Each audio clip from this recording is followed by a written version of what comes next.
Um, let's have a look.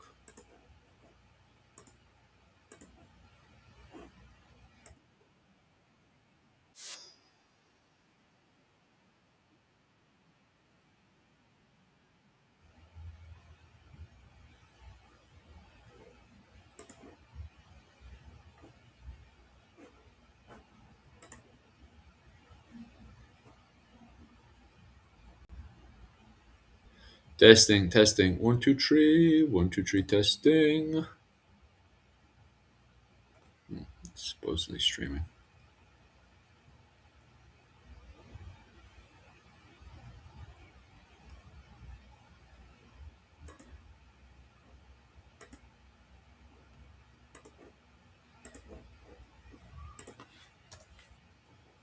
Bum, bum, bum, bum, bum.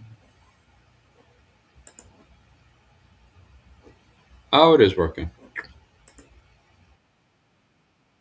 There's a background noise and funny sounds with that one. How's Jim? How you keeping? Sure. Didn't I have to, Kevin? Didn't I have to go off to Japan with the wife? Happy New Year to yourself as well. How's the man keeping? Happy New Year. I'll probably keep it up the other side. I don't know what the internet speed is like. I don't know if it's laggy or slow. Can you hear me? And how's the lag on this? Is it a bit slow? Is it? Bum, bum, bum. How's Jim keeping? Any news with yourself? I decided I'd jump on for this for a bit. No plans or anything. I'm literally just back from mainland. I did my cleaning this morning, trying to put things away. And when I was doing the washing this morning, uh, the wife, I don't know, it was just a complete mess. But paper ends up getting into the bloody washing machine this morning. So while the clothes are cleaning, my wife is just like, I hope the belt isn't inside there. And I'm like, by the way, this is half an hour into doing the clothes. And I didn't know there was any paper in the bloody washing machine at this point as well. So half an hour into cleaning the clothes, the wife turns around to me and she says, hope my belt isn't in there. And I says, what do you mean your belt is in there? Well, I left the belt hanging between the door and the bloody thing. Did you move it? And I says, I can't remember any belts being there. I couldn't. What was it called? And she needed to get to work, by the way. So she ends up putting on my belt and going off to work this morning because I don't have anywhere to be, like. So she's gone off to work now with my belt. And I still don't know where her belt is, by the way. I opened it up and what was it called? There was no belt there, like, so I don't know. But what I did find when I pulled out the clothes was clothes covered in paper because the paper had fallen apart and gotten all over it. So I spent bloody this morning trying to get the bloody paper off the clothes, like. What's the crack? How are you keeping? How's everyone this morning? Happy New Year to yourself. Happy New Year. Any news, Richie? Does anybody have any news on you? I was spending what was it called? The Christmas and New Year over in what was it, Japan? Mainland Japan. I'm over in Okinawa right now, like, but I was over in mainland Japan for Christmas and New Year, and it was really fun. Really, really, really enjoyed myself. Went to all the museums and the castles and stuff, and they had all the living historians out, the reenactors out, and they were all doing their bits and stuff. Really good stuff. I really like the Japanese reenactors and stuff. Really, really good crack over there. And what else did I bloody well get up to while I was over there? I was looking at the castles and stuff. I posted most of this stuff up on my Instagram. I've got two Instagram accounts. One is dedicated to my the karate I'm doing over here because I was like, well, I'm in Japan. I might as well, especially over in Okinawa.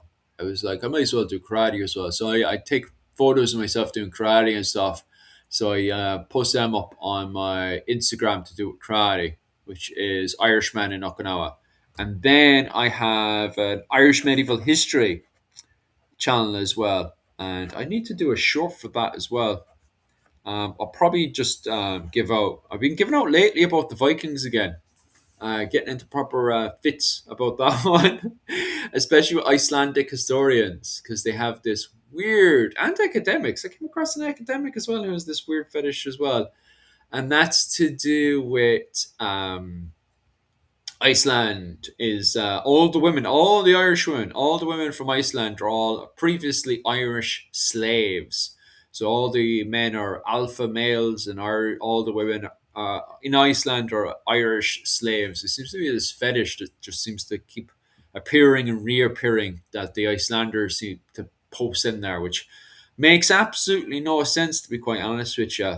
In fairness, a few people were captured as slaves both in Ireland and in Norway, but this fetish that every single Icelander is an alpha male Norwegian and a feminine, submissive slave of Ireland is a strange fetish to have, especially when the Norwegians lost to the Irish around 840 when they invaded with Turgis. Turgis invaded in around 840, and he was smashed. He was beaten up by Mael Shocknell the first, and it's around 840, isn't it?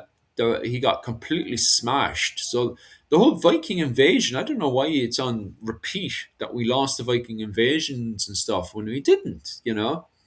Don't get me wrong, because of Viking raids into Ireland, there were both women, Irish women, captured by both Norwegians and also by other Irishmen as well, because that's the early medieval period. It's the period of warlords and war bands. But you also have Norwegian women as well captured. So, it is what it is. If you ever get the chance to see X Japan live, you got to see them. Yeah. What's X Japan live?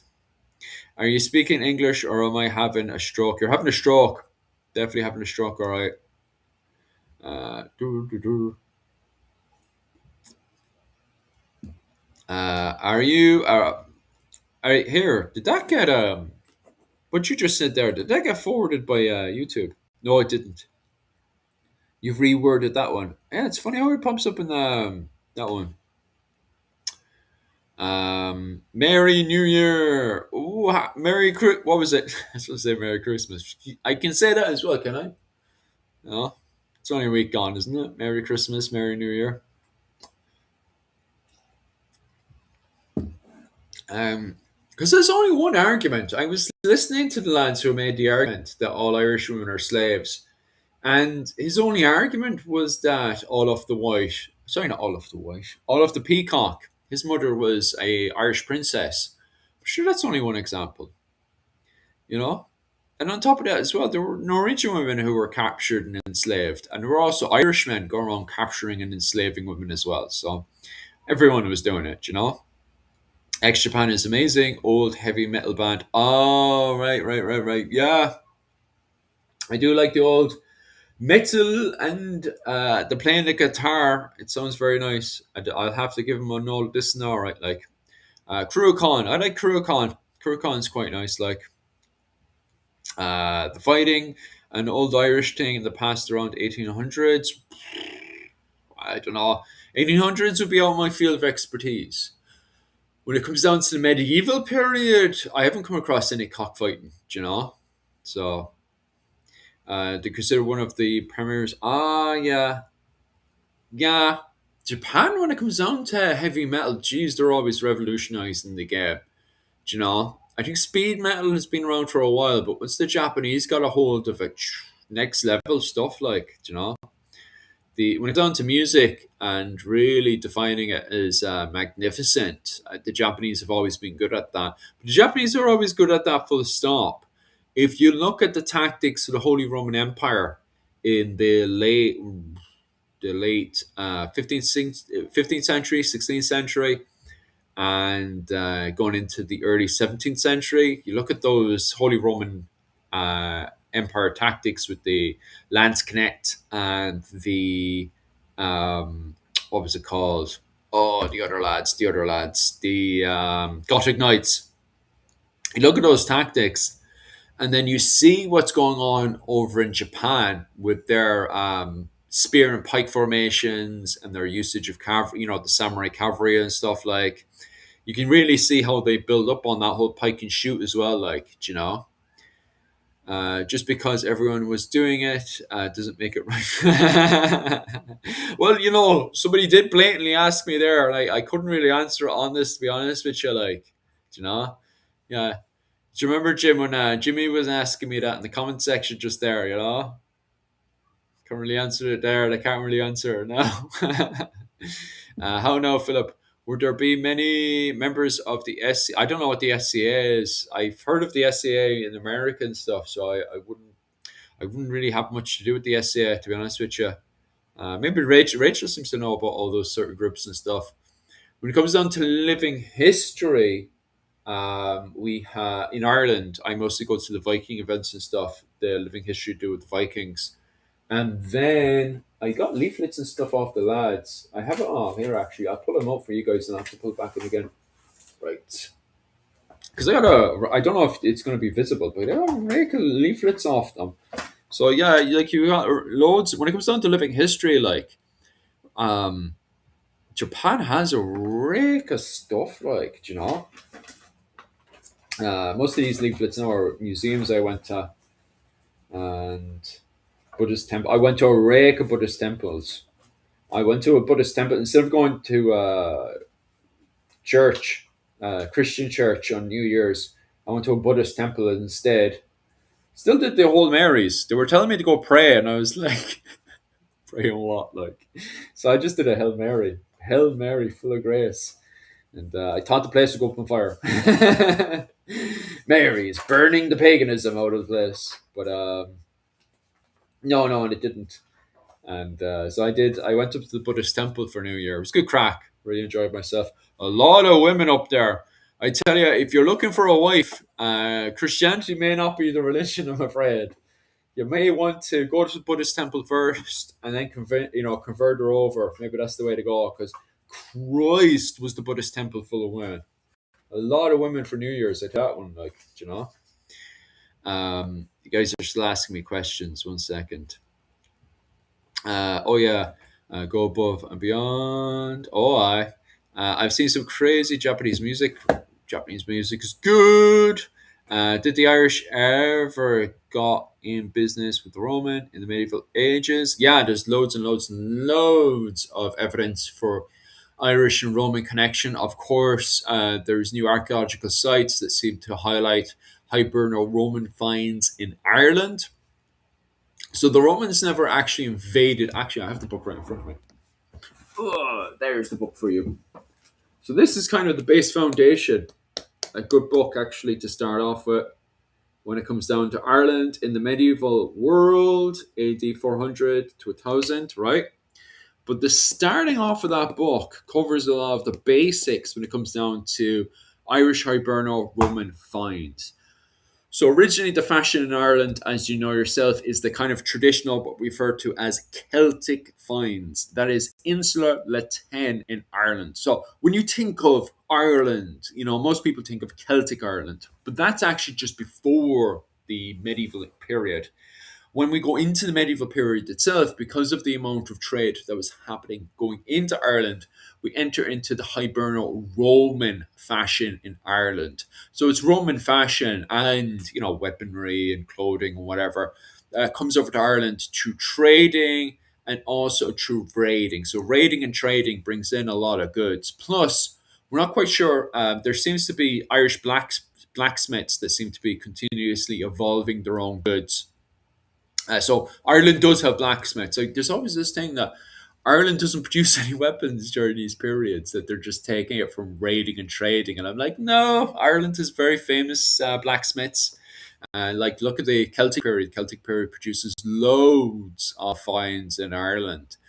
So yeah, it's kind of a myth that Ireland doesn't have any blacksmiths. It seems to pop up every once in a while. So Ireland does have very famous blacksmiths. Obviously, one of the most famous blacksmithing families of all is in Dublin, which is the Smith family.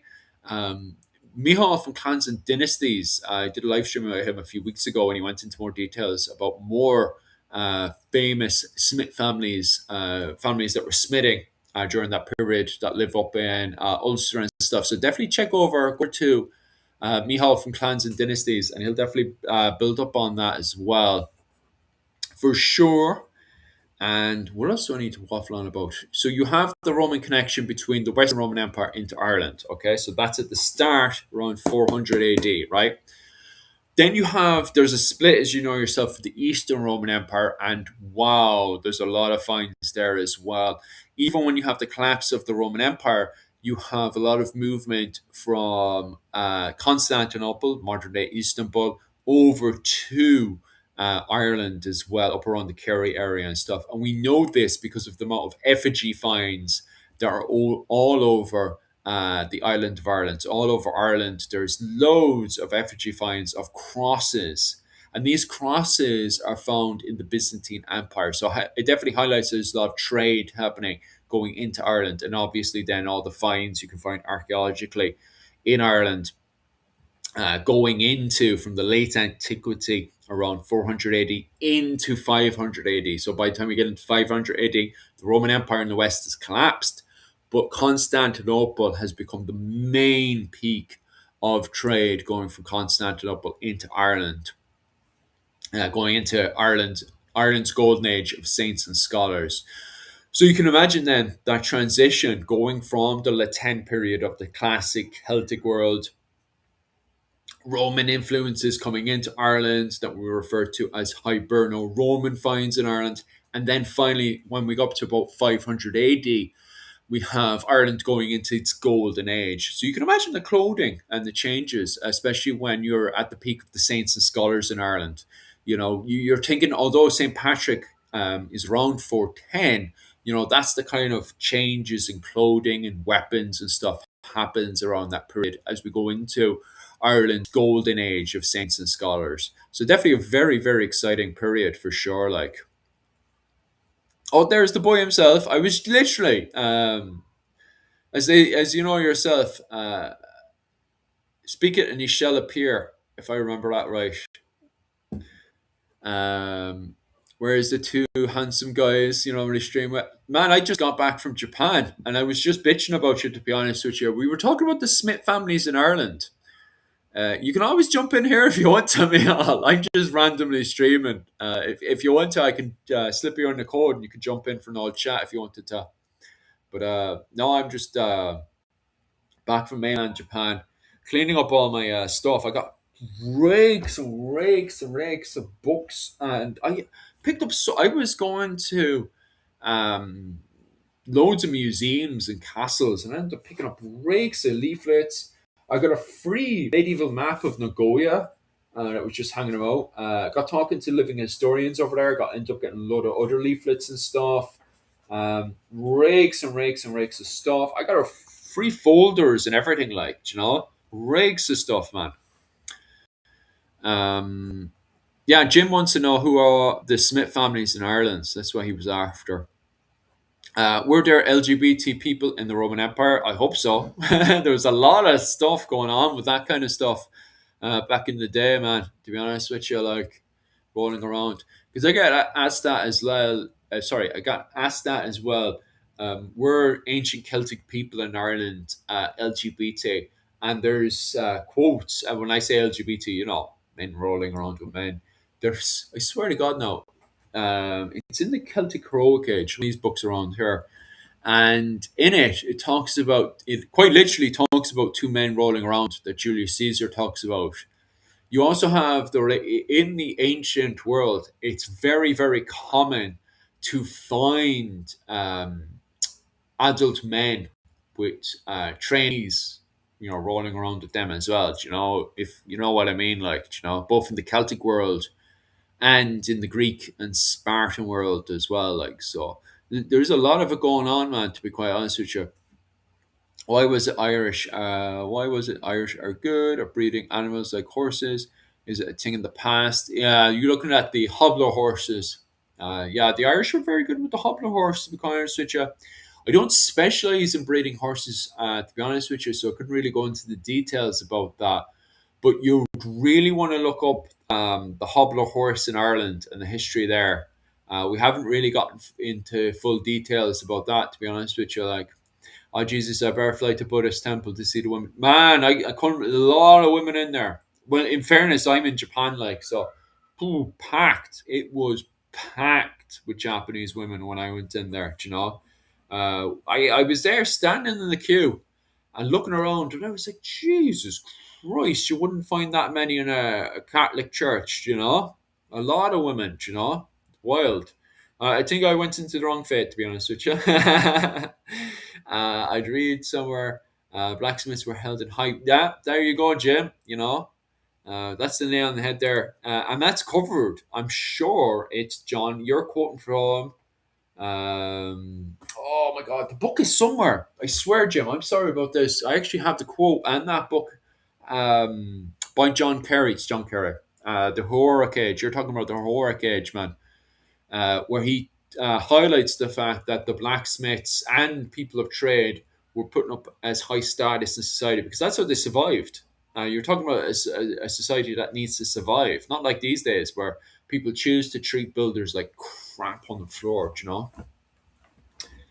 Have you ever heard of the story of? Don't think I have. It's about an Irish king invading Wales. Let me have a quick gawk at that one. I probably have heard of a version of it. I'll just quickly gawk at it. I'm just looking up that story there. Do you know what? I'll highlight that there so everyone knows what I'm talking about. Because that's an interesting one, all right. Like, except for that stopped typing. Okay, I'll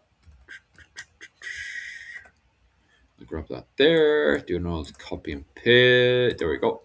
And we'll bring this over to Google, and I will have a quick gawk to see if I've seen that one before. Bum, bum, bum, bum, bum, bum, bum. Because there's a lot of stories and tales. That's bang on 460.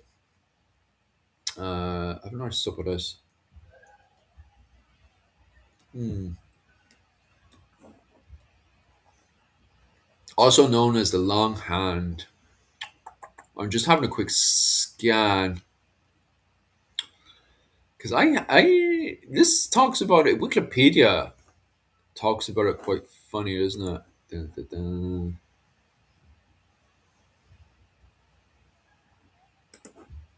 Yeah, Wikipedia is not really the source to be gawking at. 6th century Irish general Prince raided. God, the internet really lacks information for this, doesn't it? They were serious. Britain's Irish king.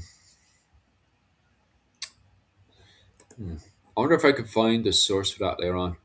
I'll get back to that one. I have it up in my tab anyway. I'll get back to that one because that's an interesting one for sure for more information.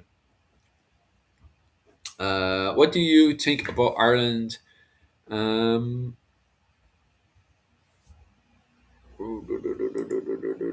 Let me have a gawk at that one too. Bum, bum, bum, bum, bum, bum, bum, bum, bum. Bum, bum, bum, bum, bum, bum, bum, bum, bum. Oh no.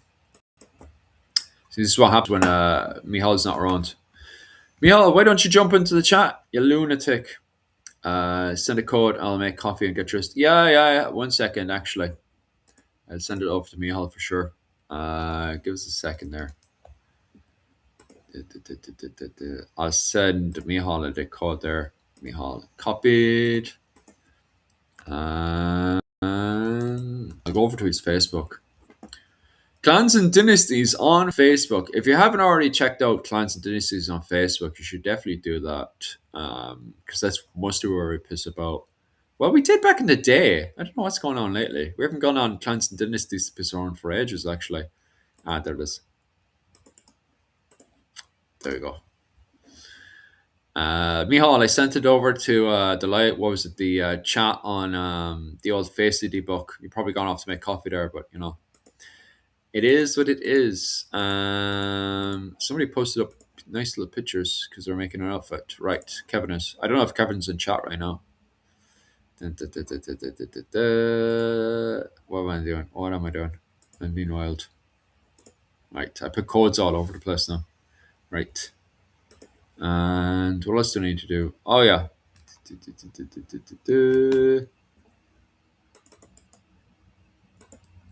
Oh, well, that works.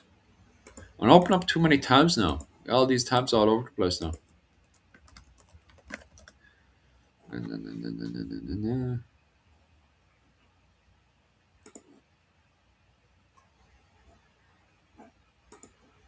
Oh yeah, you're talking about the link with oh my god.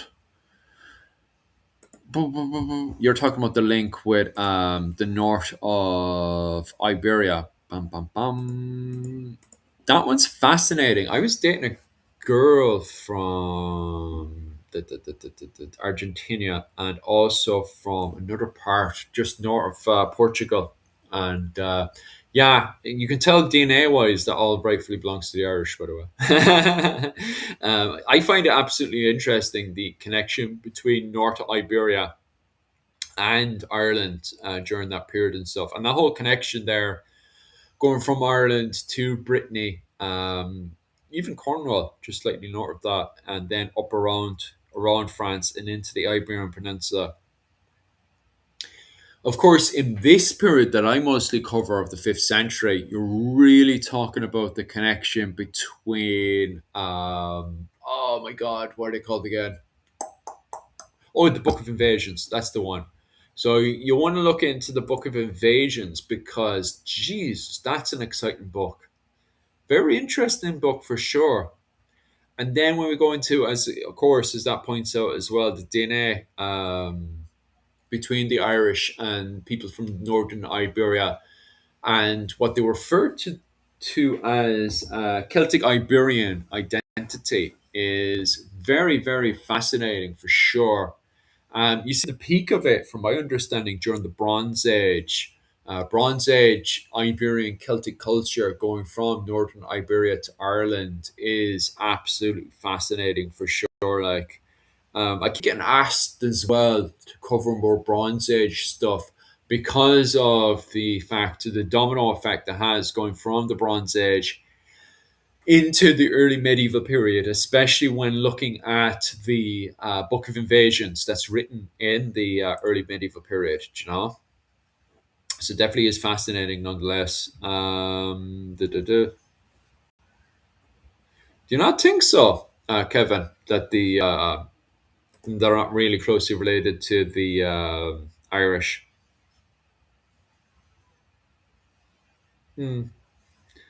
Yeah, I definitely would agree with that as well. To be honest with you, Kevin. But there's still a branch of it. Like, what's your interpretation going into, the Book of Invasions and stuff? It's definitely a fascinating subject to be talking about. A lot of West. I tripped over that. I've been tripping over my words since last week. I've been trying to make sentences, and my brain gets scrambled because I've been going from Japanese to English, and sometimes when I've been arranging sentences in my head, I just go. Yeah, it's weird. I know. I'm doing the same thing here now, where I'm like looking at this sentence here, and I'm like, because a lot of Welsh, and my brain is like, you know. So my brain's all muddly going between Japanese now and back into English. Bum, bum, bum. Although by the way, my Japanese is absolutely horrific. Got the worst Japanese ever, so I don't think I'm a Japanese master by a long shot. My Japanese is so diabolical, it's so bad. Um, yeah, yeah. The whole connection between the Roman Britons is definitely really, really fascinating right now. What am I supposed to be bloody? I'm just back from Japan. My brain is proper raw. I need to focus on the 13th century because I'm doing the 13th century now over my Patreon. So my brain literally has to go from whatever confuddled stuff is going on here. Well, literally Japanese history. I was doing a lot of 16th century stuff, and I've gone. Do I have a leaflet on robots? The Japanese were making robots in the 16th century. I had a little bit of an idea of it, but I didn't know. It was last week. I seen for the first time seeing robots. Japanese robots in the 16th century. Wow! Like what the hell? They were making robots. What happened was that they needed to repair the clocks. So the government thought it'd be cheaper to teach the commoners how to rebuild the clock, so they didn't have to pay anyone anymore. And so they went and taught the commoners how to rebuild clocks. And then from their new skills, they started building robots. They started making human people to start walking around. Bloody, let me see if I can find it. Like, 'cause I don't think you guys would believe me. 16th century Japanese robots. See if I can find a picture of it. No, I can't. I have. Oh, here we go. Here's one of them. But it's nearly as awesome as the one I was looking at. There's Mihal. Mihal, Clans and Dynasties. Subscribe to the Oh, channel. have I got signed? Aye. Yeah, you're 100% flying right now. Jesus, as you can tell, I'm in a storage cupboard because I'm not at home. I'm at my parents' house. But Yeah, for Christmas. But yeah, no, I was talking Happy about New Year. Japanese robots. My brain, oh, Happy New Year to yourself as well. My brain is fried from going from well, lack of a mixture of lack of sleep and also going from all the Japanese stuff I was covering to get back into this again. My brain is all fried. But I was telling the lads about robots. I don't think anybody would believe me. Did you know the Japanese were making robots in the 16th century? No, Right. Here's one for you. So Japan had makes sense, clocks. Yeah, right. So Japan had clocks in the 16th century, right? right? Right. Typical, the kind of the mechanic clocks where you have the mechanic thing goes and then it goes around a certain time. Anyway, Mm-hmm. so they needed an engineer to go down and fix the clock every time it was broken. And the Japanese government got sick of sending an engineer down to, the certain villages to fix the clocks. So do you know what they did? They went down and taught the locals how to repair the clock. So the Mm-hmm. locals figured out, oh, that's how you repair the clock and stuff. So anytime the clock was broken, a local will be walking by, see the clock broken, and they go in and fix it, right? But do you know what the locals started doing then in their free time? Well, Using the mechanics of clock building to start building robots. Local village people in small little rural areas of Japan started building robots in the 16th century. And I I was looking mean, at this. I have a leaflet here on it, right? But you can see it on Google. Let me see. I found a picture on it. Yeah, there it is. That's the one I was looking at. This thing is wild. That medieval, just people going out of the medieval period into the 16th century, just started building robots. I'm going to see where this is put. But it makes sense. Like if you're just applying the mechanics of clock building, that you could just apply that into building a robot. Do you know? well, I know there's like, but it depends like your definition of what's a computer Yeah. because there's evidence of computers, in the medieval era. Mm. Um, uh, but it's I suppose it's what we interpret as a computer today compared to what the actual definition is. Yeah. And look at that. Yeah. Look at that. It's just basic clock. You know what you apply into a clock like. But they Right. had the robot moving around and stuff, and then they would have robot wars and everything. These local village people were building this kind of stuff. But it gets wilder because the education we have this idea, this kind of romantic idea that the medieval period, sorry, the Edo period happens, Japan closes off, and then they just, continue doing what they were doing in the early medieval period, that they stop developing. That does not happen at all. They start going wild with the stuff they were doing inside of Edo, Japan, because not only does clothing improve, but they also it's a golden age for the working class because the Mm. working class now are building robots, as I pointed out, but they're also learning poetry and English. There was a poet competition that's in the late medieval period, around the 15th century, that you see only noble people applying for. But in the 17th century, commoners are applying, and not just commoners, but they had 2,000 people applying for this poetry competition in Nagoya. And you see, the reason why historians highlight it today is because it shows how educated the Japanese were in the 17th century. The fact that the entire village was able to read and write and create poetry shows the high standard of education that was around during the 17th century.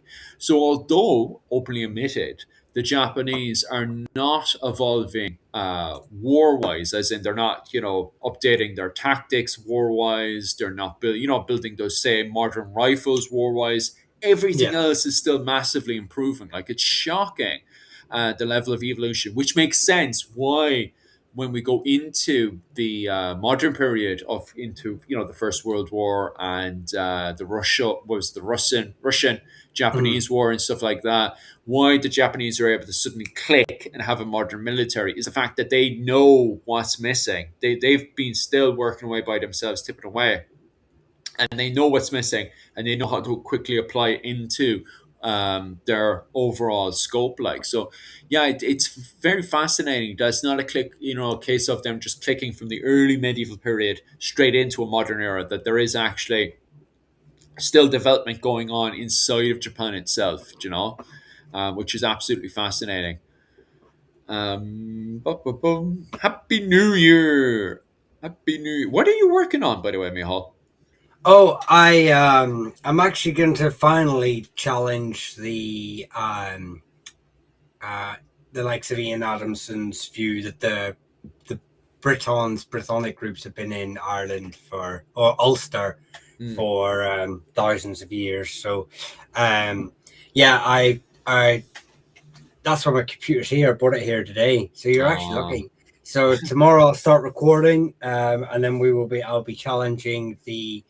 I don't know if anyone. I'll just for basic. I'll just go. So there was a group in Ulster called the Crithne or Crithna, Hmm. who have often been used by a small segment of, I'll say, loyalist unionist groups to legitimize the plantation of Ulster as a way, as the plantations aren't colonization, but a return of the original inhabitants. Therefore, Ulster has always been British. And they use the Crithney groups as evidence of this because they may be of Brythonic stock, shall we say, and therefore they are the true Ulstermen. So I've done all the research, wrote the script out and everything, and I'm going to finally challenge that. And I won't give away the findings or anything like that. I have mentioned it in the past, so rewatch previous lives if you want to, or wait till next week and you'll find out. Sounds good. All right. Yeah, Uh, they just sort of say the Gaels came later and dispossessed the Brits. So all the stuff. Yeah, yeah, I know. it's a good um, exercise, anyway. yeah, that's it. Um, It's not my usual yeah. sort of like deep dive, but it's anyone who's McDonald Levy or O'Hanlon or any of those sort of families may find it interesting because it's sort of your early foundations, but and it actually, Luke Walsh just kind of touched the nail on the head there, where he says, I've often wondered if the way Rome related to the word Gaul merged true and false ethnic cognates. They did. No, they did. The people who used it did. Map makers did. And one of the things I actually challenge is Ptolemy's map in the 2nd century. Because if you look at Ptolemy's map, I'll give you this piece of information. The Volunti who are in Ulster, that's a name that's referred to that area in County Down. People are looking at it for centuries, going, "Oh, that's where the Volunti are from," but that's he's getting his information from Brythonic speaking people. He's getting his information from the Roman world. He's not getting his information from the people there at the time. So people are referring to groups in that area as Mm, Volunti, and they would do the same in Gaul. They would refer to people in France, modern day France, as Gaulish or Gallic groups because it says so in their written works and their map. But actually, the people there don't refer to themselves as that. mm, It's so yeah. Gaul is a ethnonym, but it's applied to people. It's not a term they use themselves. yeah, No yeah, one turned around and went, "I'm a Gaul."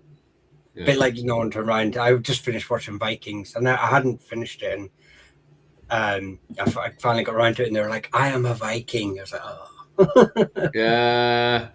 we Yeah, are that Viking." term. Yeah, there is an action to go Viking, and I think that's where the Victorian word for Viking comes from.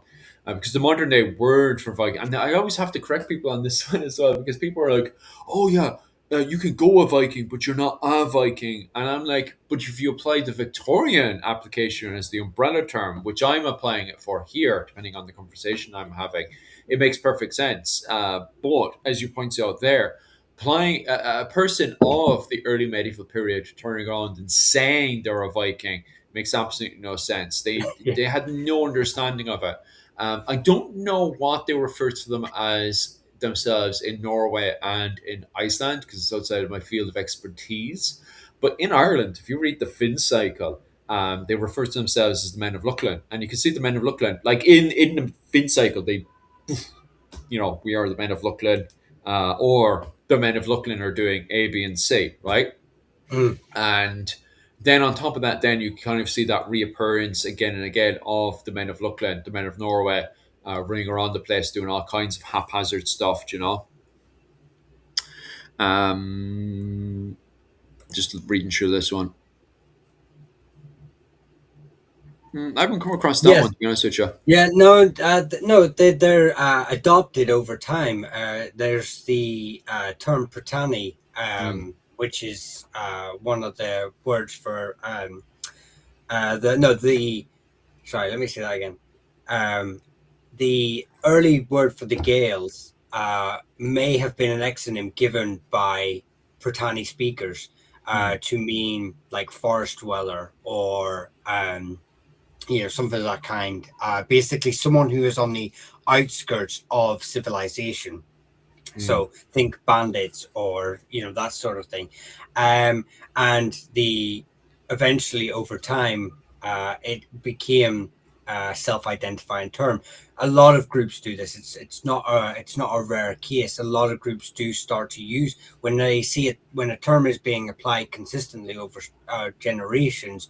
People start to adopt this term, especially if the people who are applying this term are maybe more influential, like the Roman Empire. When you're in a small group surrounded by this huge empire, and everyone in this empire and the people this empire, interact with are referring to you as this term, it starts to become a self-describing term. So, yeah, axonyms are sometimes accepted uh, by groups. You're quite right there, Lukey.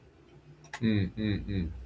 Apparently, Columbinus was referring to them as what's that in reference to? Oh, you're talking about Columbus when it comes down to Christopher Columbus and stuff. My brain was thinking early medieval there. I was like, because yeah, we are jumping around the place, aren't we? Bum, bum, bum. My brain's confuddled the way it is. Now you guys are jumping around the place with eras, never mind areas. Because my brain You're right the one now, that keeps bringing it to Japan. No, I don't think anyone asked Japan. about Japan. But I'm so excited. I have so many books and leaflets here, Okay, like, you knew your way. How's Wayne keeping? How you doing? What else do I have? I have so much stuff. It was this. Somebody was asking me about this. And, oh, yeah, these are the Ninjas Living History group I was talking to. They're only an entertainment group. They're funny enough. And they cover some of the historical stuff as well. The leaflets are cool. I don't know if you guys can see it or not. Pow, Mihal, pow. Do you like that, Mihal? Dude. I love how every living historian has their own profile on this. Not fun, like, if you couldn't waste enough paper, Let me see what else I have in here. A load of stuff. The pictures are nice. Like all the pictures are very, very nice. I wonder. I'm guessing they do. I'm guessing Japan has the same problem as most of like Ireland, Scotland, of over egging certain historical things as quite generic of the time, but actually were rare. Um, I mean, whenever you look at a samurai, you have a very 16th century Oh uh, yeah, view of them. yeah. But obviously, the swords, the samurai, the famous samurai swords are very late in the current form or the Yeah. 16th century form. During the Heian uh, uh, era, uh, Mm, they were a lot more straighter. They didn't have yeah. that curve. Yeah. Yeah, More it's Chinese influence. yeah. Yeah, Yeah. Well, I mean, some Japanese clans do claim descent from both Korean and Chinese royal yeah, dynasties that came across. yeah. Um, yeah, I can't remember them all. But yeah, there's oh, Jesus, that's falling down on me. Yeah, so obviously you can see the connection there, but Mm. it's no, I do love a bit of Japanese history, but I wouldn't say I'm an expert in it or anything. Oh yeah, exactly the same, 100%. But yeah, you're But bang on right because warfare has to change. I actually have the bloody leaflet for that one actually on me. Funny enough, you should bring that one up. It was actually the first one. It was the first one I went to, and I'm making a mess all over the room now, trying to re-find that. But yeah, it was in the early medieval period. You see the first evolution of the samurai, but they're not the samurai of the 16th century. These are cavalry samurai who go on horseback because the horses were only being introduced around the fifth. What was it? The sixth and the seventh century. So the sixth and seventh century is the first time we see cavalry in Japan, and with that, they start quickly going into what was it, mounted cavalry, where they shoot the arrows and stuff.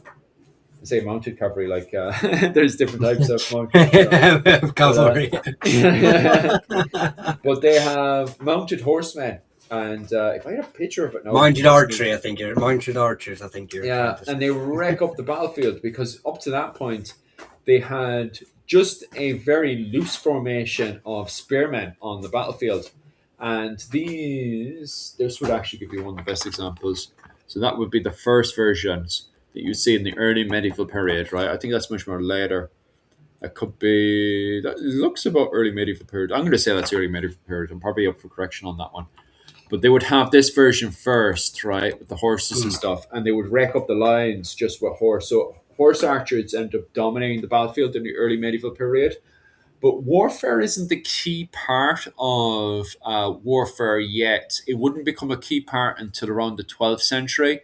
And then you have the arrival of the Minamoto, and then it's the dismounted samurai that start to dominate the battlefield, and that becomes the samurai that dominates from the what was it called High Middle Ages around the 12th century until the Mongolians pop in, and then they have the Mongolian invasion, and then they have to start what was it called, organizing themselves again, because when the Mongolians come in, it's a huge shock to the Japanese system. So the Japanese start to form more and more tighter formations of pikes and spears rather than relying on more single. It wasn't singular. They were still having a form of formation, but it wasn't going to be up to the standard yet until the Mongolians come in. Once the Mongolians come in, there's a shock to the system and really causes them to start taking their formations way more serious. And so we get up to around the 15th and 16th century where you start to see the evolution into pike and shoot formations with the arrival of the likes of the Spanish and the British and all of them characters coming in here and re-educating, not re-educating, but bringing in more European pike and shoot tactics into Japanese tactics. And out of that, then you've got Oda, who ends up dominating the battlefield. Oda Nobunaga. That Um, Nabunga? yeah, it's yeah, no, he's part of the no, yeah, Oda. He's part of the Oda, but it's Nobunga. Is that how you pronounce his name? I don't know. I can't That's remember how to pronounce it properly as well. oh yeah, I'm sure your wife would just rip us to Yeah. shreds right Oh yeah, yeah. now. She tears the shit on. That's why I'm not going to pronounce it because my wife tears the shit on me as well. Anytime I do Japanese, she just like that's wrong. It should be like, and I'm like the fuck is that? Nicholas is saying it's Goidel is the Irish word that comes from Britannic. Correct. Yeah. I don't know if I actually I say Gael as well, but it effectively means the same thing. When I was describing it, but yeah, Goidel is the Irish word that came from the Britannic, which has a reference. There's various meanings for it, but it's effectively like has reference to someone who's on the periphery of civilization, barbarian, savage. But it's in its etymology, it's something to do with the woodland or woods or something, forestry. But yeah, No, you're so Okinawa. Was that part of the Raikou Kingdom? Yeah, that's the Raikou Kingdom. They So I had was. Did they what's that? have any Malaysian influence? Because they're straight up from Malaysia, like so. Yeah. It's a street, Um, and Malaysia had a, renowned for seafaring. So I always Yeah, it wondered if they could had. be. I've been wondering about that as well. There's a lot of people wondering about that recently. There has to be more work done into that, but it's all about finding the funding for that because even the castle I have here has Roman coins found in it, but they're looking for more public spend. Was it public funding? For to do more archaeological digging up around the castle because they just keep they find things literally from the Roman Empire, from Rome itself. I'm talking about coins now. So they found coins up in the castle, the Okinawan what was it? Not Okinawan Castle, but my local castle. They found coins and all kinds of stuff up there. But the Rikyu Kingdom goes into a golden age, going into late medieval period, which is the Ming Dynasty. So from the Ming Dynasty, then they reached a kind of peak of the golden age, but they're always very very close to China.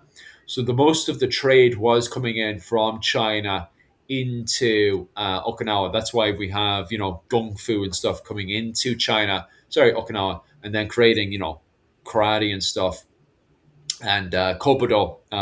Those are the influences that were coming in from Japan into Okinawa at the time.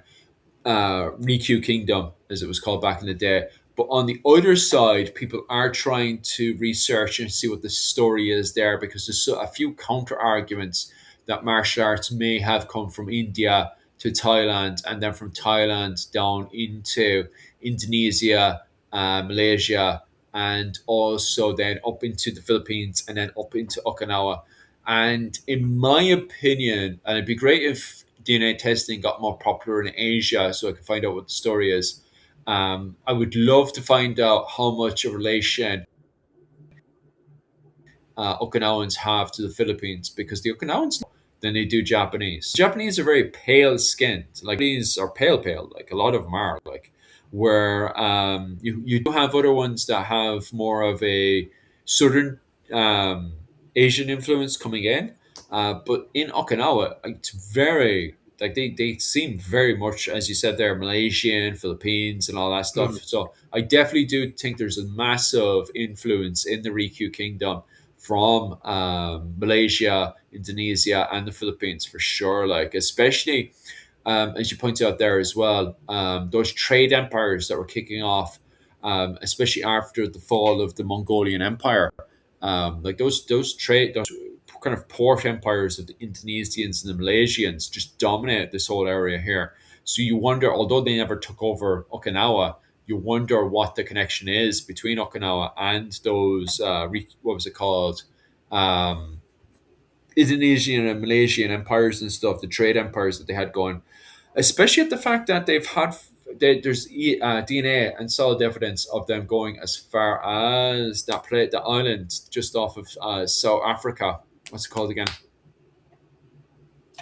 Just off the coast, but I don't know Just of a off of wee South island. Africa. It's a very I, famous one. but I know the only island I can think of off the coast of Africa is Madagascar. That's the one, Oh, Madagascar. The people there have what was it called? Indonesian DNA in them. They've got a yeah, mixture of but African and there's been Indonesian DNA. talk. There's been talk as well, and now this. But anyone before anyone Bolt and I haven't read any studies on it or confirmed it, but I remember there was talk about um, those sort of empires from that region Mm. reaching as far as Australia. Yeah, Um, I've heard about that so, as well. which wouldn't be too because we know they reached Papua New Guinea, Mm, which is obviously the next island across, effectively. Um, so it wouldn't be a huge stretch, and it's not like if you look at the islands all along that area, all the way down to Australia, they're not in the seafaring world. They're not that far apart.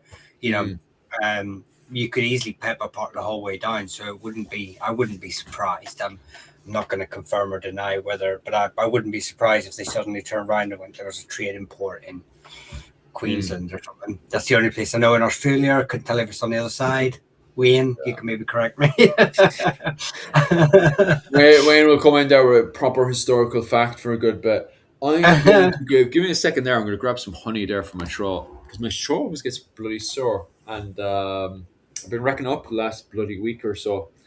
Having fun over Christmas. Just give me a second there. I'll grab some honey. I'll make you I'll be main Zoom pleased. there. There you go. Just for you. Oh yeah, good. I'm always in the wrong direction.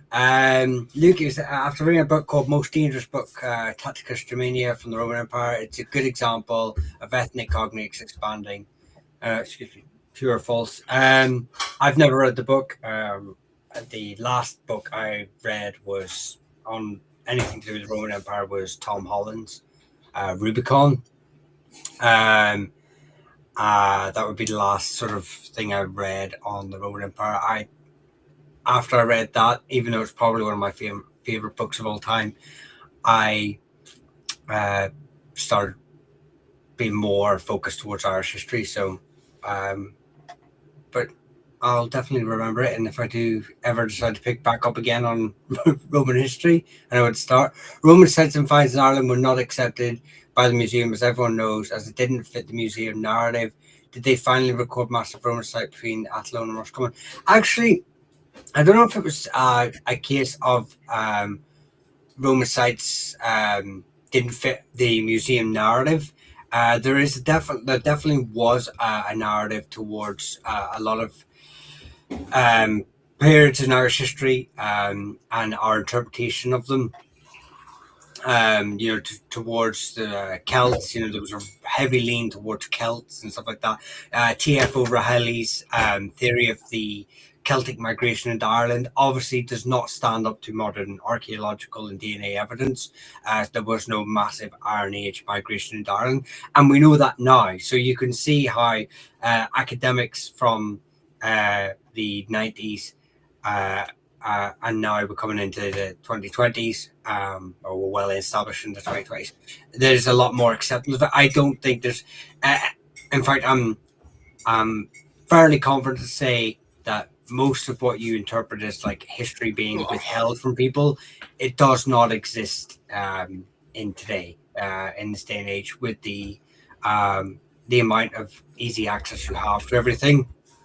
And I don't think the museum narrative of them rejecting the Roman sort of finds, it was more apprehensive rather than accepting. I don't think it was this mass sort of blocking of these archaeological digs, because the archaeological site down near Dublin of that Roman possible trader settlement has been ongoing for a while, for years, decades, I think, in fact. So I think people are just sort of waiting for more evidence.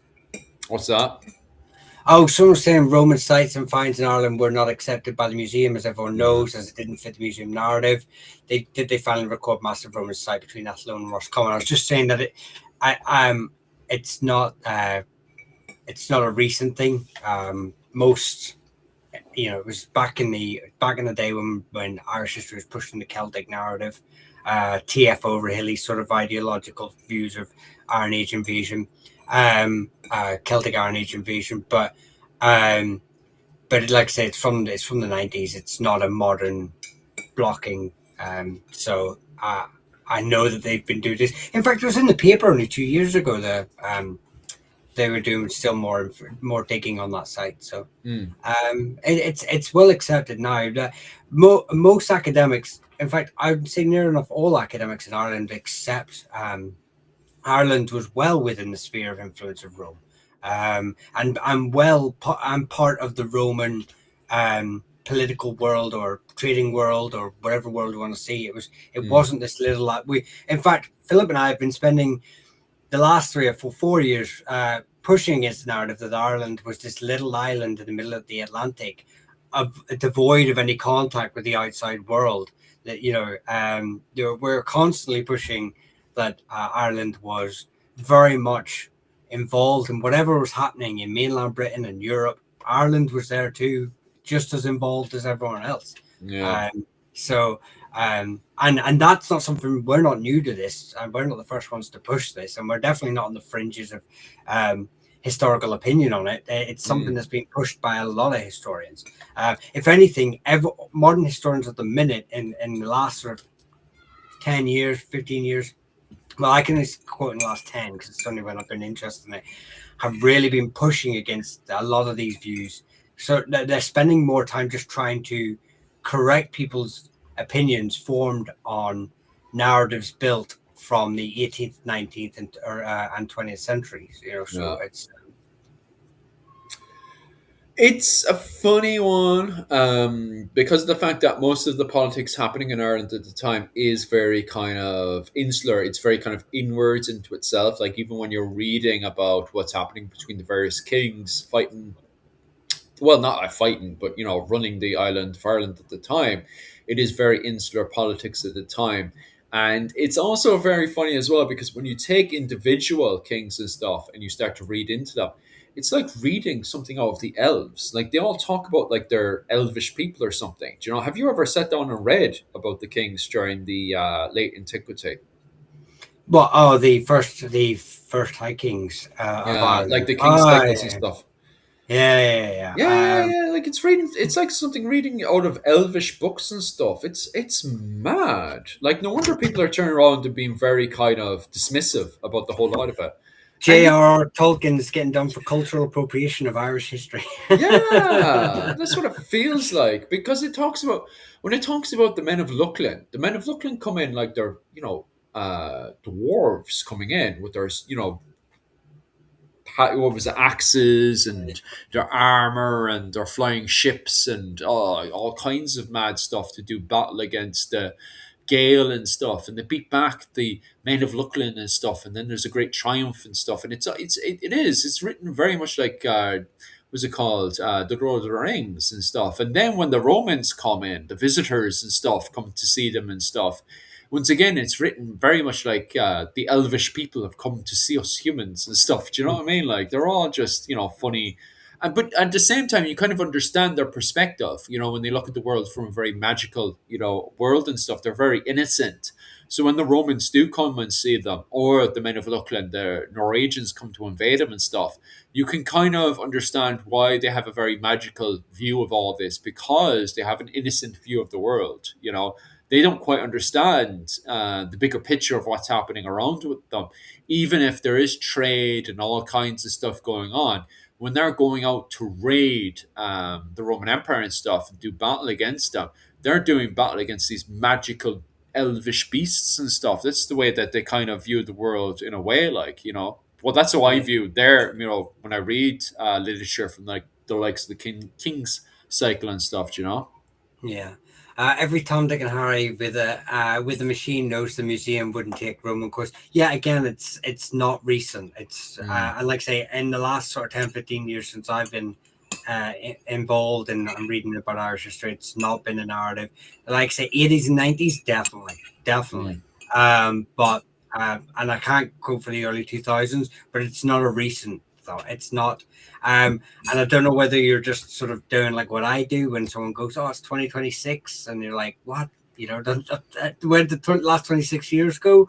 yeah. Um, I read papers all the time, and I'm like, "Oh, I'll go back and read this paper," and then I Mm. realize it's 20 years old, it's 30 years old, and I'm like, "Oh, there's Yeah, probably been more information on this since but then." it's still, especially now because I forgot to tell you that as well. I was meant to get a hold of those new books, and Amazon has blocked me left, right, and center. Amazon. Those books you got from me. Amazon blocked Mhm. all that for. Was it? I'll click on it now, and I go to click on it. I type in Kindle onto the phone. I've got the phone on me, by the way. Here's a go, right? And what I've been doing is that for everybody listening to us is that we've been using your Patreon money and stuff to buy books on Amazon. But now I click on it, right? So it was Mihal's bought it, and I click on it, and guess what it says? It says um, unable to open. There has been an error opening this book because you are in the wrong region. This region is not accessible inside of Japan. And I said that to the wife, and the wife was like, "What's the point of buying a Kindle if you cannot go from Ireland to Japan to read the book? What the hell?" I'll have a look at it tomorrow and see if Mm-hmm. it's any problems of mine because I I've been heavily focused on just one thing. I haven't been reading the books on Kindle at the minute, but Yeah, I'll have a look tomorrow. Oh, thank you. Contribution on Son of Ireland and the Roman Empire. Interesting. Most of history teachers are dead, so it makes sense what you're saying. Yeah, I mean, everything I was taught at school about Irish is not. I was, to be fair, I was educated at a private English school. yeah, So I had all I had growing up was my family lore, like my family's interpretation of Irish history. As a child, going up to about 10, 11, where I was introduced to the myths, the legends, the anti-British, down with the empire and all this sort of thing. And then I went to an English private school, which was very built on this colonial idea. The first thing they said to me was, well, you need to go to elocution lessons to get rid of your Irish accent because you'll never get a job in London. And this is an 11-year-old boy. So I had to have elocution lessons to get rid of this accent because it wasn't British enough. It wouldn't be accepted by my peers when I go eventually get a job in London as a banker. mm, Um, so and I had their interpretation of Irish history then. And we actually did do a bit on Irish history, but so I totally understand when you're growing up these influences that sort of impact your thought, and then you only get drip fed unless you're really interested in a specific topic. You're just being drip fed this information through social media, through friends, through family. Um, you're not keeping up to date with concurrent sort of thoughts and ideas that are being pushed by academics. And Philip's always corrected. Philip will always actually. He's the reason I keep up to date because he'll be like, "Oh, there's a new book on the Hundred Years' War where they're challenging this," and I'm like, mm. "Is there? I didn't know that." And then what, like he says, we'll buy the book. Uh, um, and then I'll read it then. But I wouldn't be, and Philip's constantly because he's so ingrained into the living history world, and he's built up so many contacts through the pages, the YouTube, and everything. That I can't actually afford to get rid of him now, even though I really would like to sometimes. Because I need him because he is my veins into the Irish history. Mm. I suppose in uh, many ways, as you literally pointed out there, it is my anti. I don't know. I think it's by default because it's not like I wake up in the morning and say, "Oh, well, I need to remove all white privilege from the planet," the way that the media is trying to gaslight and manipulate us into believing today. But at the same time, it does grind my teeth and cause me to cause a fist when lies, heresy is being said about the Irish history and stuff. Don't get me wrong. If the truth was that the Irish were a bunch of mud living people, I'd be like, oh well, that's the truth. That's what we need to tell people about. But the truth is not like that. As I pointed out early on, we have the influences from the late antiquity into Ireland, and then from there we go into the golden age of Ireland of saints and scholars, where we have the likes of Saint Kieran, Saint Bridget, Saint Columbus, Saint Columkill. Then we have all the literature to do with that, which is very important right now, especially with our relationship with Switzerland. Switzerland, another major banking country that is highlighting its connection into the bigger picture when it comes down to early medieval literature and stuff and its connections to these great saints and scholars. So right now, the Golden Age of Ireland is very important when it comes down to the study and understanding of early medieval literature because of these connections that go from St. Patrick into Ireland. And then from there, we have the blooming of St. Bridget, St. Kieran, St. Kevin, Saint. Literally, there's entire books of all these saints. Great, insanely interesting people because of the standard of education we have. Then from there, the biggest lie that's happening right now is the Vikings came in and ended the golden age of Ireland. It's true that they do burn a lot of a lot of monastic settlements, but we still have that connection from Ireland into the court of Charlemagne. That can be seen with Mayor Shocknall I when he beats Turgis. He sends diplomats over to Charlemagne's court to celebrate. We beat the Vikings, you know. Instead, what we have today is this myth, which really is causing me to I'm going to burst a nerve here next time I come across some idiot who talks about how the Vikings that came in and occupied Ireland. I can't highlight enough. Turgis was beaten by Mael Shocknut the First. Why do we still, have this lie, this fucking heresy that is that Turgis had beaten Mael Shocknut? Can you explain this to me? Because it's driving me up the wall. I think it's just something that's based on, romanticism, misinterpretation of um, later sources, not later sources as in from contemporary sources, but historians writing about. Uh, because I do believe, again, this is coming back to earlier when I grew up as well. I was taught that the almost like my parents were reading from, and my grandparents were reading from the annals, that the Vikings were the scourge of Ireland. That they Mm, were this great. We were. How the Saxons would view the great heathen army. We had succumbed to these massive invasion forces that would take your women and take them off to Iceland, and were taking vast swaths of land, and actually now when you look at it, when you look at uh, how integrated they were, how little land they actually controlled for an mm, extended period of time, how they were spending more time, the Emer were spending more time trying to get themselves integrated into Irish politics, trying to legitimize their position as a kingdom to be sort of acknowledged, and so that they could then go off and sort of look after their interests in England. But mm. they were having to foster kids and have their kids fostered and marry and sort of help raids and stuff like that. And they were doing everything Irish clans were doing to try and boost their, only for them to go across to England thinking their place is secure and that they are seen as equals and peers, for them to get knocked out of Ulster by the Neil, Mm. as soon as their backs are turned, all their settlements are raided. Why you wouldn't do that? You wouldn't raid the Emers, a very powerful dynastic group that ruled the Irish Sea. Yeah. Um, you wouldn't go off and then these wee kings raid them if they were such a scourge on, and bearing in mind that I've already proven the point by how integrated they try to be within Irish politics. So it's, again, I think it's, I think people also, again, you look at, as living history, whenever we all line up to, whenever you first start and you all build in your armory and you're building your weapons, and they're asking what you want to fight as, everyone wants to be the guy with the close helm. He wants chainmail, Mm. sword, shield. We all look like an army of the wealthiest Huscarl, Yeah. kings, and a Viking army never looked like that.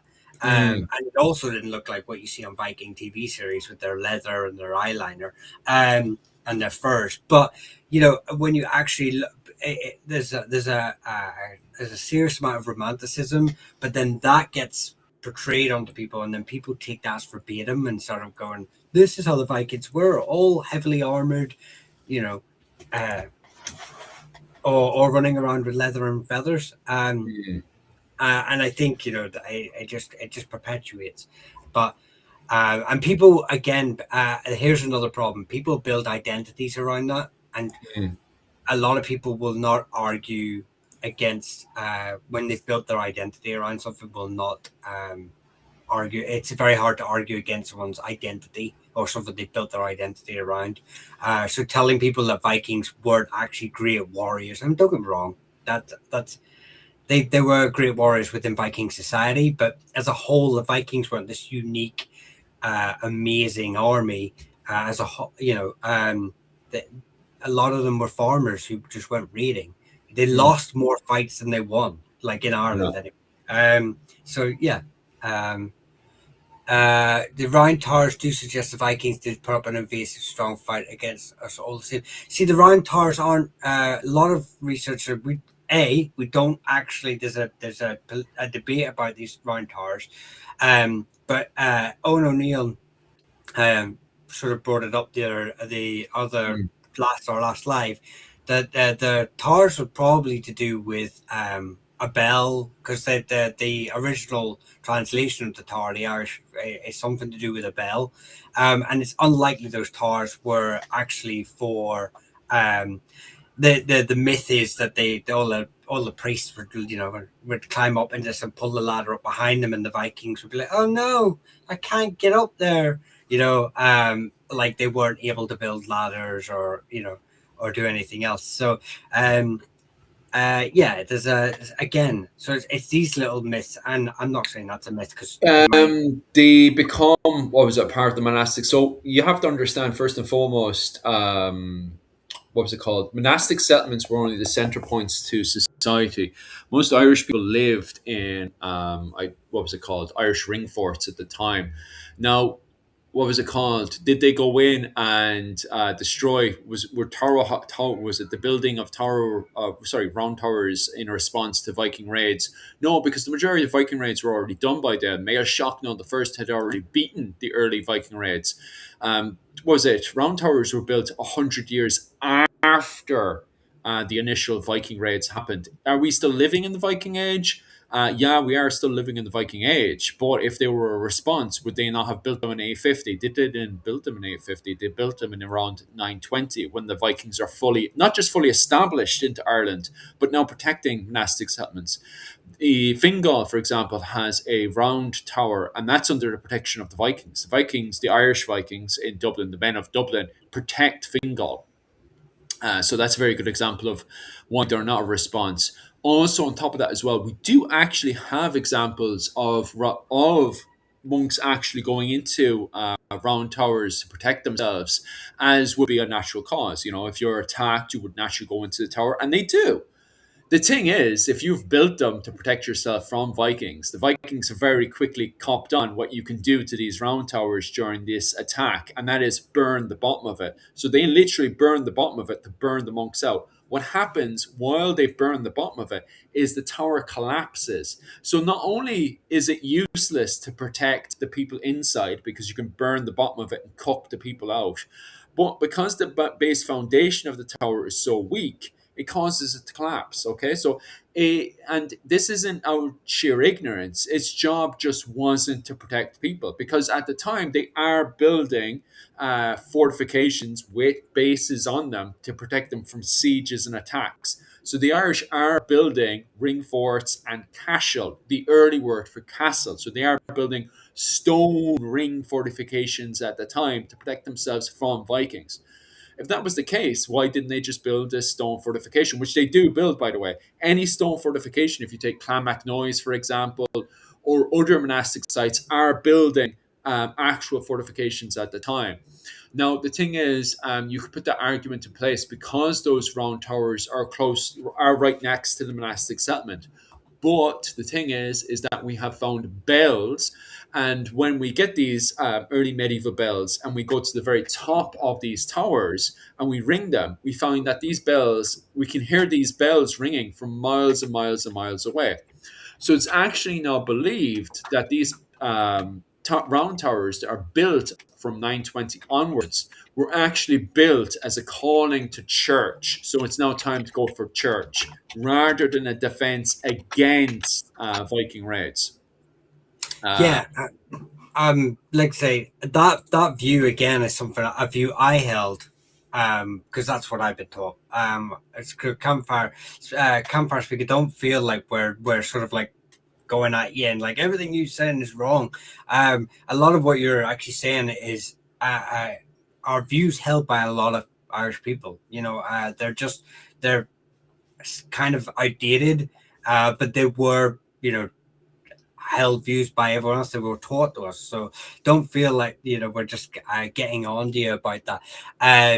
As for uh, there was something else who says yeah, I definitely agree with Wayne. The Irish were already, and it was Dr. Damien Bracken that brought this up first, just before Wayne did, back in, I was thinking 2015, 2015. It was Damien Bracken, Dr. Damien Bracken, that turned around. He counted every single raid that was happening in Ireland at the time.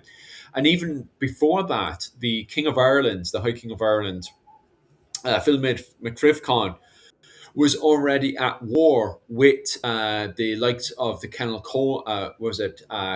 Clan Coleman and the Kennel Owen at the same time. And he even pushed as far as Armagh and captured it. His entire campaign revolved around burning monastic settlements. And I when the can do you. locals, what's that? No, no, I'll add to this in a minute, but yeah. Oh yeah, yeah, no problems.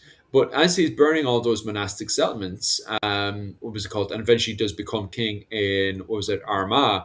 When locals go to him looking for protection and stuff because of the burnings that were happening in around 795 up to around 820, he turns around and says, "Well, that's just the wrath of God." Like he literally blames the attacks that they get from the Vikings from the fact that this was, a punishment from God. And not only was the Vikings burning one of it, but so was Philmid MacCrivcon. He was going to those monastic settlements and burning it at the time. So at the very start of the Viking Age, from 793, when there is no round towers at this point. So at the very start of the Viking Age, around 793 to 820, there's no round towers. They're just non-existent. It's not until 820, 100 years after the initial Viking raids happen, that you start to see round towers appear. What were you Yeah, saying? no, and that's you're saying there that Campfire sort of saying the locals copied the Vikings and started raiding, says the annals. Actually, the Irish were raiding churches 200 years Yeah. before the Vikings ever came. Iona was island of Iona, the monastic site, was raided in 597, Mm. around there. End of yeah, it was 597. So by Irish raiders. The thing you have to remember is that as we like to portray this sort of the island of saints and scholars, and that we were this Mm. holy the now island of we weren't and the Dorbans definitely didn't think so. So the thing is, monastic sites weren't just a place of religion and learning and teaching, they were also political centers. When the Yeah. monasticism came into Ireland, possibly through the Roman Empire, and then not Christianity, monasticism. Mm. Uh, it started to come in. These monastic sites were used as political centers by cadet branches of noble families. The noble families were the clans, the dynastic lineages were very quick to realize that these monastic settlements were great areas to build up a power base and assert another level of control on populations, on politics, on rivals. So you would go much like earlier traditions state that, and later traditions of families going to clans going to the sacred trees of another clan and cutting them down. And this would go on right up into the medieval period anyway.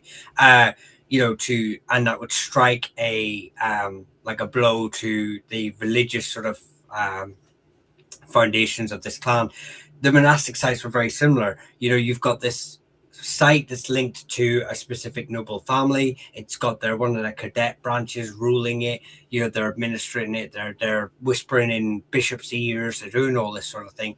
So what you have to do is there's more than one head on the snake. So you have Mm. to, if you're trying to get rid of the Neil, or if you're trying to get rid of the sudden Neil, or you have to go to Clonmacnoise. You have to deal with Mail Shocknell, and you have to deal with Clonmacnoise, because the McCarthys very famously actually built their entire power from within a monastic site. They were Mm. effectively just a nobody, and this small group, they've been kicked out to the side, and they built their power base as earners within a monastic site, and then used that power to influence themselves and get them pushed into the kingship. So it's not just as simple as a case of it was a little church and we were all praying and happy on a Sunday. No, we were just as happy to knock lumps out of and there's a lot of those priests would also be from those cadet branches as well. So you had to kill them. Yeah. It's complicated for a good few years because it's the same thing today, is that people will look at the horrors that happen today and think, God, how did people survive back then? But the thing is that you're dealing with 1,000 years of history, and all those 1,000 years of history, it's the things with the most shocking event will kind of echo in our subconscious, again and again and again and again. There's pictures up right now that psychologists posted up, and if you look at this picture and you think to yourself, "Oh, that's people falling from the tower," the psychologist turns around and says, "That's just an ink picture," and she elaborates on this and explains how this is visual trauma repeating itself over and over again. That we have the image of people falling off the tower of 9/11 reoccurring in our brains.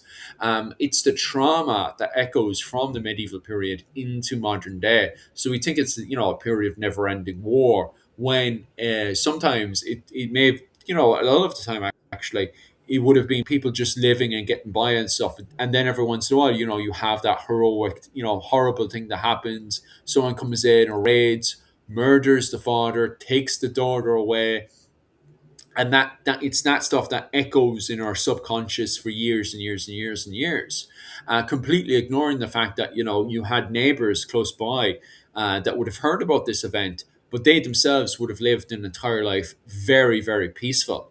They would have never came in contact with a raider, never came in contact with a Viking, and just would have lived an entire life completely peaceful. But That we're happened talking, even during the Troubles where I live yeah, now, the Ards mm, Peninsula. I would be very surprised if they heard someone shout something in anger, during the mm, whole Troubles of Northern Ireland. But if you yeah, look at the news and you hear the history, and and even you have people sort of try to use that conflict to show solidarity with the Palestinians. uh, our troubles were nowhere near as bad as what's going on yeah, around the world.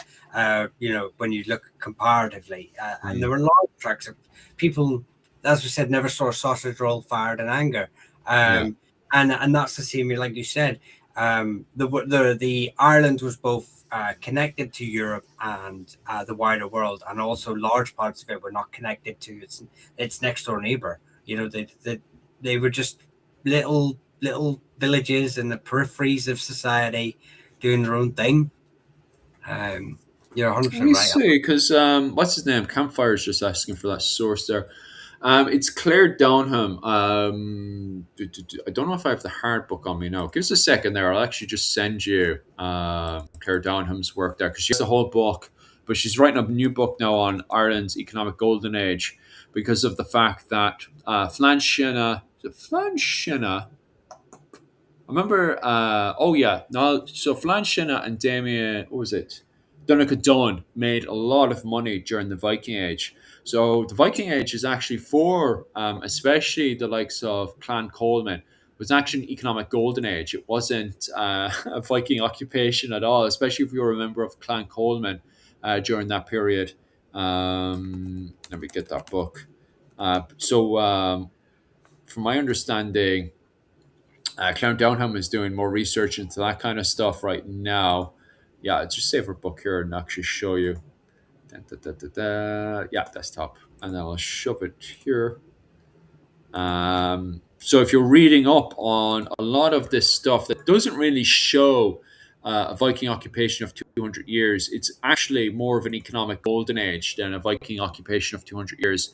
The Bible of that would be definitely Viking Kings of Britain and Ireland, the dynasty of Ivor to AD 1014 by Claire Downham. That's sort of pretty much the Bible of it, to be quite honest with you. Very, very, very, very good book. Absolutely amazing. I was meant to get. I have. I want to get a hard book of clans and dynasties, and I tried. No, not of Kearns and Gallowglass. I wanted to get a hard book of that, but bloody hell, Amazon blocked it. So I was trying to get it over Christmas. The brother was trying to send it over to me, and Amazon blocked it. Regional problems again off them. I don't know what their game is. I don't know what they're up Um, to. Like, has your brother got it? Has he? he didn't purchase it. He was going to purchase it. Believe it or not, we tried purchasing it the first time around on a UK store, and it was blocking it. And then we tried through a Japanese store. He was trying to do it, and it was blocking all his cards. So I don't know what the Uh, crack is. I know. I said I'll probably end up. I'll probably end up buying it and sending it to you how I sent the last one. To you and Ghost. Oh, the Uh, new one. Yeah, we'll sort something out with that. But I want to try to get bloody hardback. I prefer studying. I'm going to see if I can just get it through Japanese. I'll try to work something out. Well, But I I wanted to could try to. buy it and post it to you. Well, it'll cost you an arm and a leg. We'll talk about it later anyway, Yeah. but it'll probably cost you an arm and a leg. That's why I'm a bit hesitant on that as well. But regardless, So get a this sort of, GoFundMe going. well, I already have the bloody GoFundMe with Rachel, which I need to bloody update with that one. Actually, no, Rachel's live right now, so I can't really pester her. um, Go on. no, I was just going to say, someone just asked there, Nicholas was asking about how entwined would you say religion and politics would be for that time period in Ireland? Which time period were we up to? Oh, Because early medieval. We're talking about uh, what was it? He's talking about the. I'm assuming you're going for the ninth century. Although you want to talk about round towers, and that's the 10th century. So round towers pop in around the 10th century, but we were talking about the ninth century with the early Viking raids and stuff. And at the time, this is quite funny actually, because Finmid McCrivcon was actually a bishop. He was a bishop, like he was Bishop of Cashel. Do you know? I think it was Cashel, somewhere around Cashel anyway. Someone will correct me on that one, probably Kevin. But Finmid always McCrivcon. Kevin. Yeah, give us a second on one. Actually, I just Well, want to that, make a film of McCrivcon was 820. The King of Cashel ends up taking over. He definitely was dethroned by 836, but Philmid McCrivcon was a bishop. So that tells you how entwined they are. You could easily cover how much they are related family wise as well, because all of them are related to members of the clergy, like. yeah, so every saint of his family, so like I said, the McCarthys founded their dynasty from within. I mean, they were already part of a wider king group, but the McCarthy power really forms within the as earners of a church, and that's their their foundation. That's where they build up their initial power base to launch from. There are so many saints in Ireland that we actually don't know them all, Mm, because families would just there was this real need to have almost like this the stories of like every family had a banshee, every family had a bloody saint, because you needed to have that connection, and you would try and elevate that priest within your local family church, who your dynasty ruled, to a position, a status of sainthood, because then that gives you another layer of prestige, power, wealth. You can start then building up holy sites around that. You get around taxes, you can then tax people. There's all these sort of things that sort of all these little wheeling and dealing that you can do with the church and have the church do for you, that families are very quickly, dynastic families are very quickly looking to capitalize on, and it was no different. This is all through Europe. This is mm, this is happening in, like I say, the Normans, the not even Normans, the Saxons would all send second sons and stuff into the church. The only difference is the Irish are marrying at this time. mm, Our priests are marrying. So, and we have so many other subcategories of priesthood, like an earner, like a corb, who are tonsured, but they're not taking their oaths, they're not taking their vows. So they're on these sort of edges of the having all the influence, but having none of the responsibilities. So they're able to exert that as well, be these middlemen. So yeah, our that's probably why we're the land of saints and scholars, because we have just abused it so much for our own benefit that there's so many saints. 1,100 saints listed in the March of the Saints, and Patrick isn't listed because he's a Breton. Yeah, I mean, 1,100 saints, and I would say there's way a lot more. We also have later on. The problem with some of our saints is we merge them together later on as well. Some of them are probably two or three saints, and they've just kind of been merged for political reasons. that's called a fact, Kevin. Get in there with the old fucking back. Yeah. Trying to excommunicate each other as well. Weren't they, Kevin, trying to excommunicate themselves as well? Like one monastic settlement would execute the other monastic settlement. Although none of them had the journeys, weren't really allowed to be excommunicating each other because they didn't have the thumbs up by the papacy itself. Like they'd be excommunicating lords and stuff and everything that they disagreed with and stuff. Wild, the old insular Christianity, as they call it these days. I was meant to be getting something off Rachel there. I have to fly through this. I'm going to get that link up for the GoFundMe. What time are you looking to go to bed at? I'm not at work tomorrow, so. All right, you can fly as much as you want and get that job done, isn't it? Dun, dun, dun, dun. How are you flying with that one right now? I'll get it done tomorrow. It's grand. I don't need sleep, just coffee. Yeah. Well, actually, I've got Bailey's coffee, so I've got. Man, I'd love some Bailey's coffee right now. Some type of Oh no, I don't. chub. So I love that's what I love about Christmas because it's the only time I buy it. Someone was talking about. Kevin was talking about. He'd love to find some lost annals and campfires, sort of saying about a location of an ancient book buried in lead in the Reformation. Mm, Actually, there's a lot of myths about the Reformation and surviving texts that are both true and false. Like St. Patrick's Crozier was obviously burned during the Reformation, mm, and quite publicly so. So there was this vast interest to save as much as they could. The problem is that some of it was saved in a hurry, so we have no idea where it is, but a lot of it was swept up by the British or the Anglo-Irish elite, and kept in private libraries and stuff like this.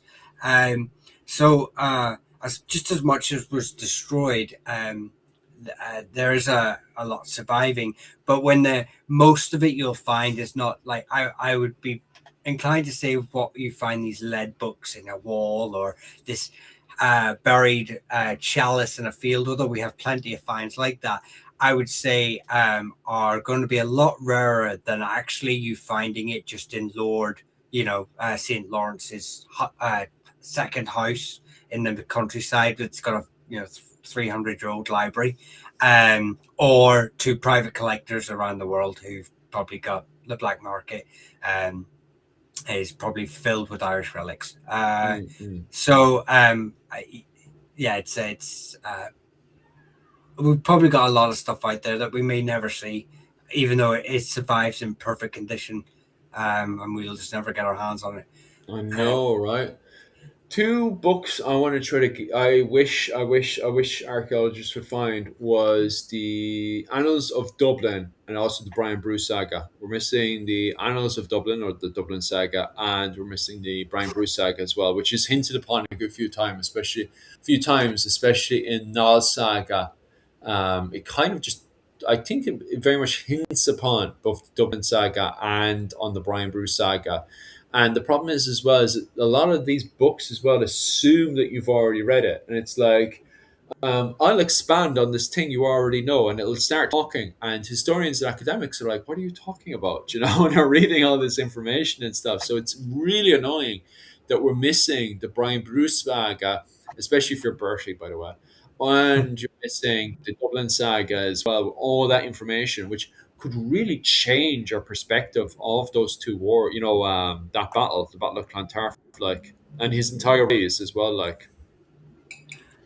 There's a quote from Protestant man in Calvin's 17th century where he remembers manuscripts he used to wrap meat when he was a boy. Yeah. There's also stories of who was it? I think it was an O'Sullivan, but it was a Kerry family, a court family anyway, where a man went in the during the plantation during this period, and he burned his whole family's record. He was a noble family, so like to say the O'Sullivans, literally walked into an old their stately home, had piles and piles, 6 foot piles of all these manuscripts of land dealings, of all this sort of thing, and he just set fire to them all because he was worried that another branch of the family, who had, I believe, maybe became Protestant, or it could have been they were Catholic and he was Protestant, but anyway, would use this information to claim more of the land of the family.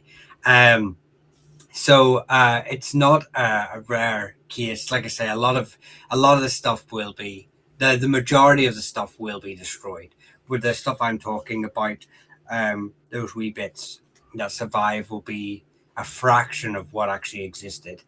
Oh, it's Um, gruesome, like. especially And when so much protection was given to them during the period. Because even at the time itself, it was like these things, especially going into the late medieval period, was considered gold. Like they would literally ransom each other for these books. Like you would capture a noble, and then they would, like the fighting between the O'Neills and the O'Donnells. I think it's the O'Neills and the O'Donnells, where an O'Neill captures an O'Donnell, and then the O'Donnell ransom. They use one of their books to ransom him back and stuff, which shows the high status of some of these books and stuff. But then when you get into the early modern period with the arrival of the Tudors and the Reformation, like burn, burn, burn, burn it all. Like these are the works of monkeys and savages anyway, so might as well destroy as much as possible. You know, that's the way they're looking at it. yeah, it's amazing how much we have when you look at the annals that we do have, and Mm. um, yeah, we have more than a lot of countries in Europe. More of a snapshot of our medieval history, Yeah, that's um, true. but at the same time, it is such a small amount. Mm. We actually have, and but then again, at the same time, it's one of those ones that you want to get it, but then we're just going to end up with the same problems we have now when people look at like the Book of Leinster and use that as a genealogical tract to sort of go, Mm. oh, we're Malaysians, and you're just like, oh no, these are all edited. This is all propaganda. Sure, isn't that the fun of it though? Well, Especially winding you up there, Mihal. yeah, Mm. well, that's. I mean, to be fair, that's part of my job at Clans and Dynasties is to disappoint people when they think they're related to one group and they're not. Aye. Right, I'll start tidying up here. Now, what do I need to do? I just literally came back. I don't even know what I have planned for the rest of the week. Let me pop over to my blasted channel because I know I'm over on Patreon. Give us a second there. I had nothing planned for this, by the way. I just shoved on live and seeing what the crack is, what's going on. Chat.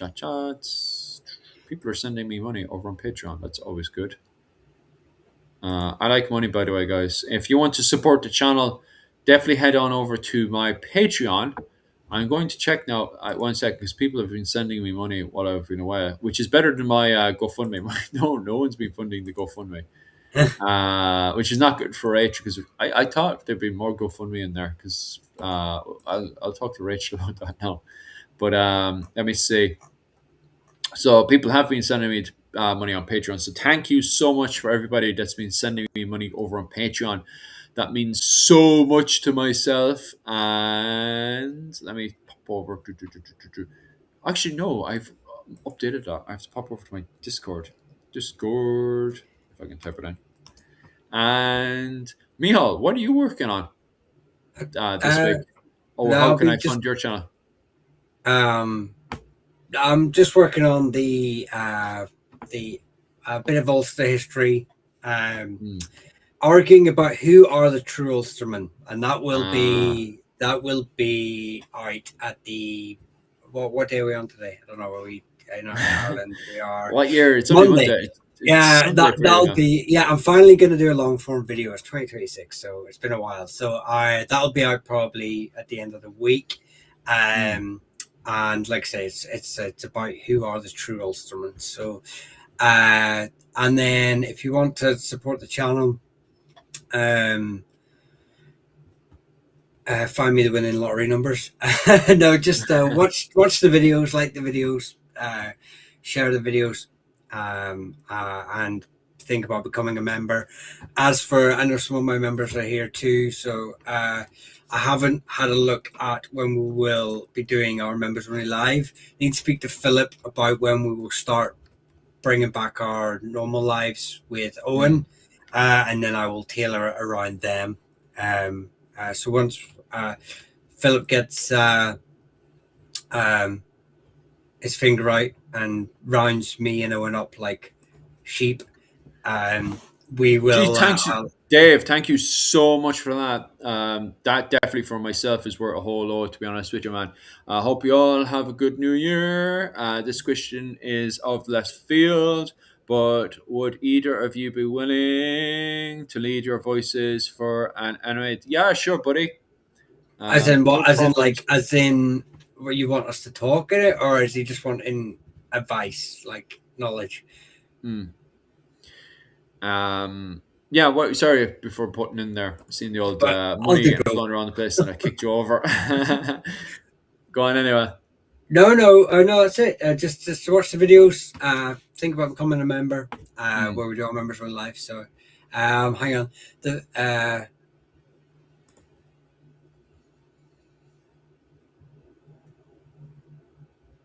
hold up. What? What? I know. I Someone was saying. I was waiting for Big Dave's sort of reply to that, but uh, we was Ulsterman and shit. Shit. Oh, I, aye. as in cartoons. But whatever you need, Big Dave. Honest, voice your characters, yeah, why not? I'll be up for that. Aye. Although my voice acting, I don't know if they'll be up I to know. much I've stuff. got There loads is a of bit of recording right skill to now. it, like uh, Yeah. But no, my whole recording setup is absolutely terrible right now. I literally have this fucking voice thing, and if you're looking for anything professional, I definitely won't be able to give you that just because of the setup I have in front of me now is terrible. I'm living out in the boggy lands of the jungles of Okinawa, like so. Things have a tendency of going up on fire and burning, and yeah, then you think when that's people a are green screen behind him. It's actually what it looks like. yeah, yeah. But on top of that as well, what was it called? Anytime somebody tries to send stuff out to me, Jesus Christ, a nightmare and a half. But it is what it is. And then, anyway, if you want to fund me, guys, head on over to my Patreon. That is Irish Medieval History on Patreon. Um, Whatever you want to donate, to be quite honest with you. Also on Patreon, I hold classes once a month. They're about 20 quid and definitely well worth it. Only for 20 quid as well. It's not bad, like, to be quite honest with you. Obviously, this month we are starting the life and the lordship of Ireland in the 13th century, and I am covering basic life in the 13th century Ireland. That's the period of the likes of the Norman, just after the Norman invasion of Ireland.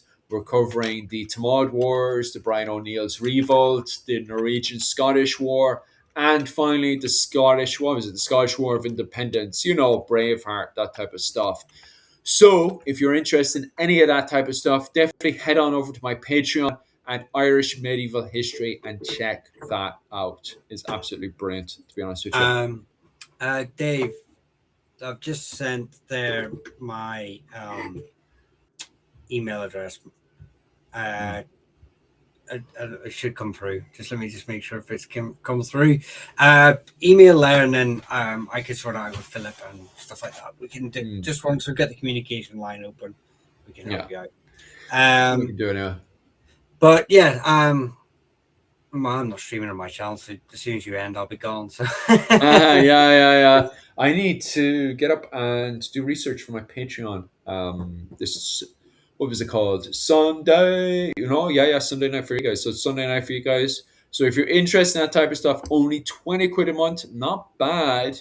Especially since other people are charging what was 150 for classes and stuff. So I'm not charging that bad, to be honest with you. 20 quid a month is not bad at all. So definitely head on over there, Irish Medieval History. And this week we're covering life in 13th century Ireland. So around the period of Braveheart and all that kind of stuff. Anyway, guys, thank you for the support. And always